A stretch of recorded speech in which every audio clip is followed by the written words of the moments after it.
Come on, come on, come on. I've got a strong feeling, ladies and gentlemen. I've got a strong feeling we're about to do the double on AC Milan. Let's go and get them. All right. Here we go, back again on the other side of the coin. All right, welcome back to the other side of the coin, ladies and gentlemen. Yet another blockbuster matchup lined up in the Champions League against AC Milan, the second of this group stage. Do you know what? Look, it's not overconfidence, but it's believing in the team. I know it's early days, but I just feel there's a good momentum building right now. I just feel there's a good vibe. I just feel the communication between the manager, the team, everyone seems to be on the same page and they're working hard and they want to do well. I feel we are going to go to San Siro and we are going to do them another one. We're going to own San Siro. We're going to beat them. And I'll tell you why.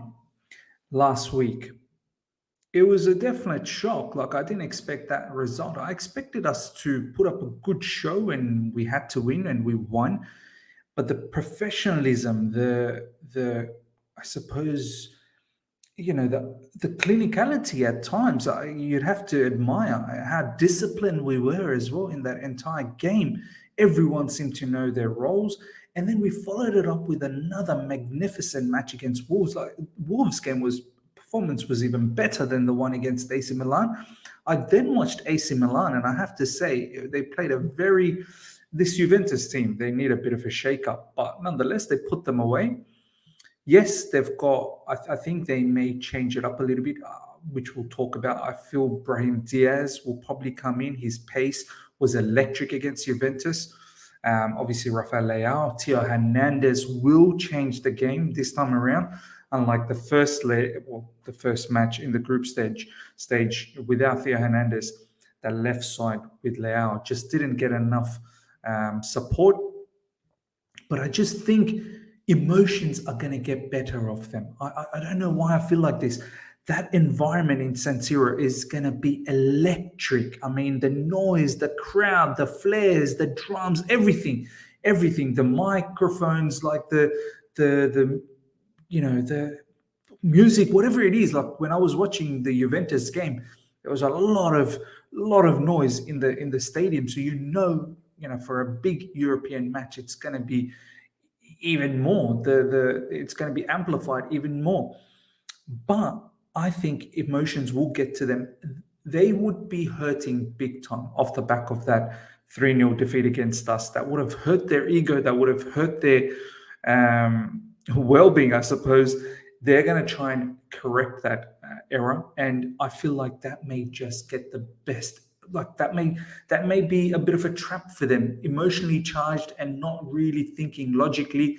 If we, as a Chelsea team, stay compact, stay disciplined, much like the first game, and really weather the storm for the first 10, 15, 20 minutes, slowly take the crowd away from the game and just watch AC Milan's emotional rage in the first 20 minutes or so, and see if we can decapitate that a little bit and then try and hit them on the counter. Once again, I feel like the match, the way it's going to line up to be, is they're probably going to have a lot of the ball, and we're probably going to be okay with that, much like the first game, where it didn't seem like Graham Potter was too bothered to keep the position. Yes, obviously, when we had the position, we wanted to do the most out of it. But it kind of felt like we were okay. Let them have the ball, kind of give them the false sense of security that you're in control, but essentially you're not really.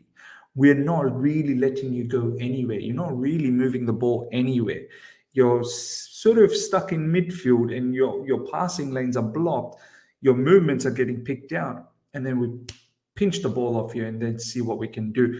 I feel like on the counter is probably what is going to hurt them and probably what we should focus on to try and get that first goal. I feel as soon as we get that goal, I don't know whether it's after the first 20 minutes or so, whenever it is, I think that's going to really, really shatter them. It's going to rattle them up a little bit, and they might be in for a bit of a shell shock. And once the crowd silences up, I think we're going to come into the game. And when you look at both the teams, yes, they've got Rafael Leao, they've got superstars in that game in their side, but we've got a very balanced squad as well. If you look at both the teams, I think we're probably a little bit more. We have the edge. I know Graham Potter in the press conference said it's quite evenly balanced sort of matchups between the two teams.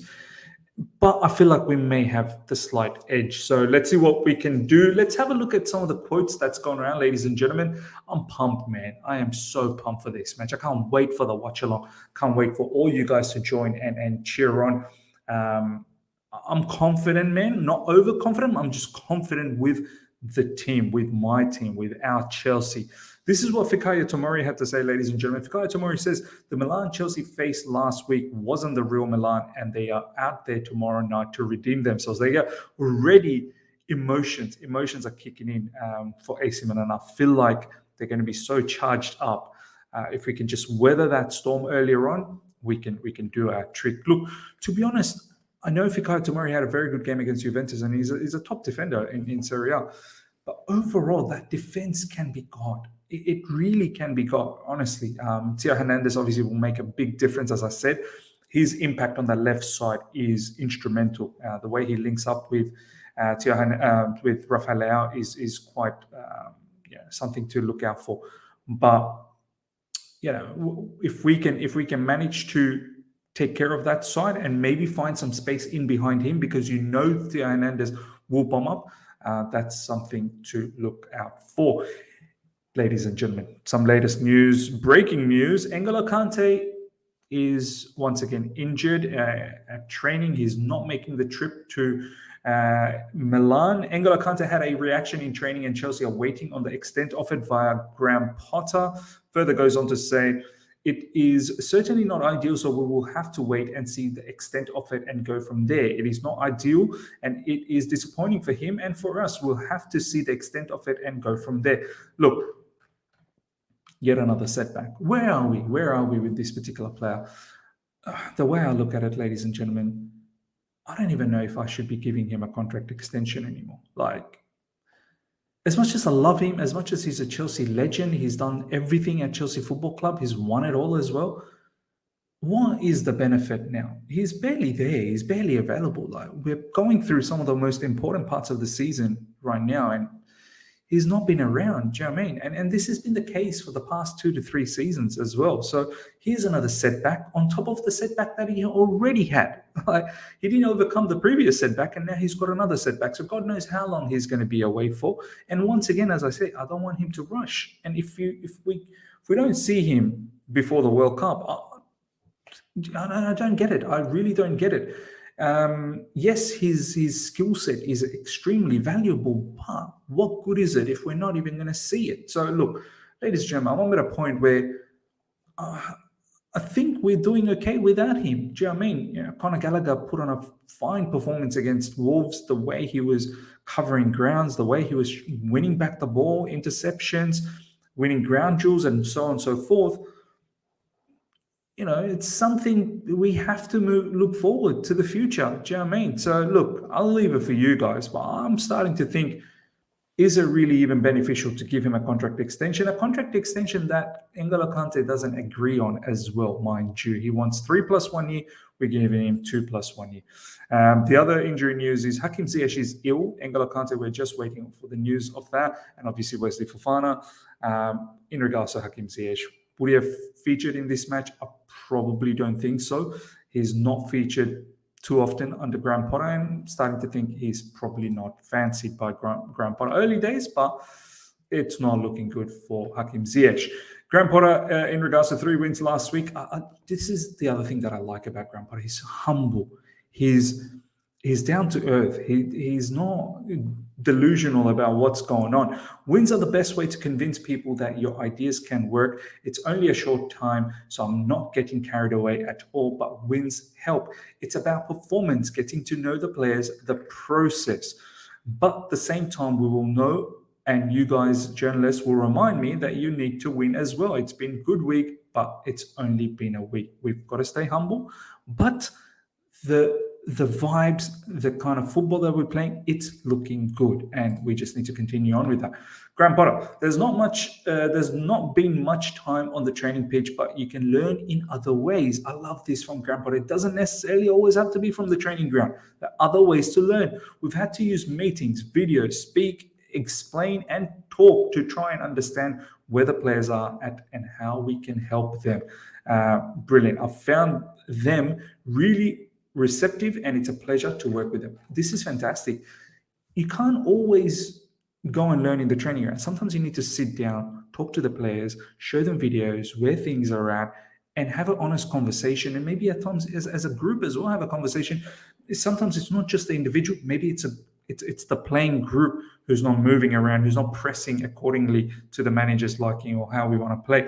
So it's very important to do these sort of things and talk things out. And I feel like Graham Potter is very, very good at that. Okay, ladies and gentlemen, let's have a look at the lineup that I want to have, and then we'll wrap things up.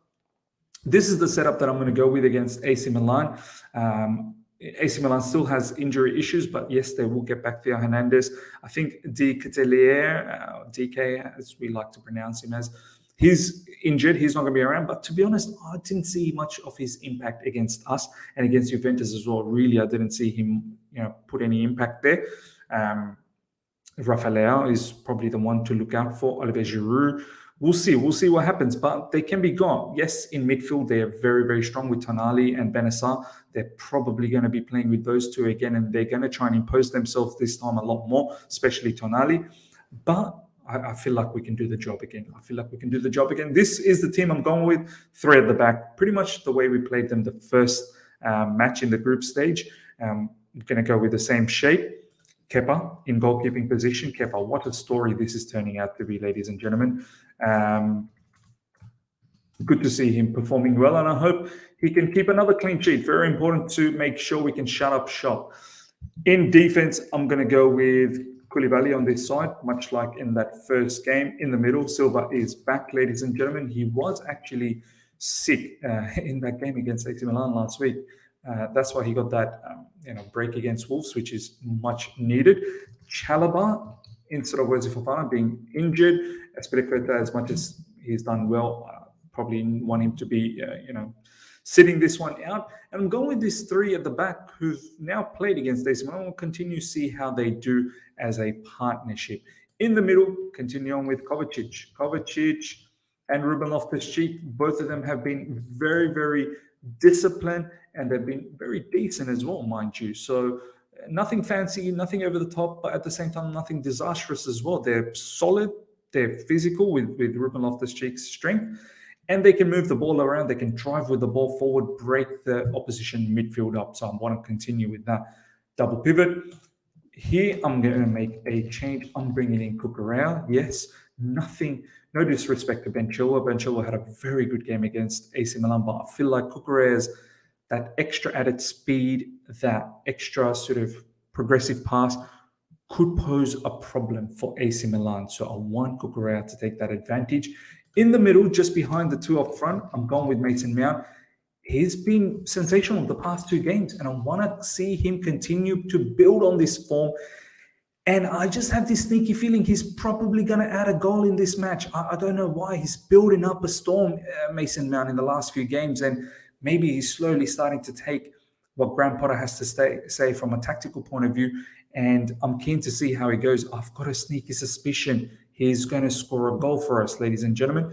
On the right side, Reece James, the beast James, to lock up Rafael and perhaps also look at Theo Hernandez.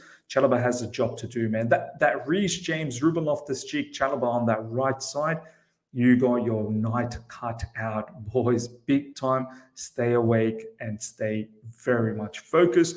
Up front, Raheem Sterling and Aubameyang now.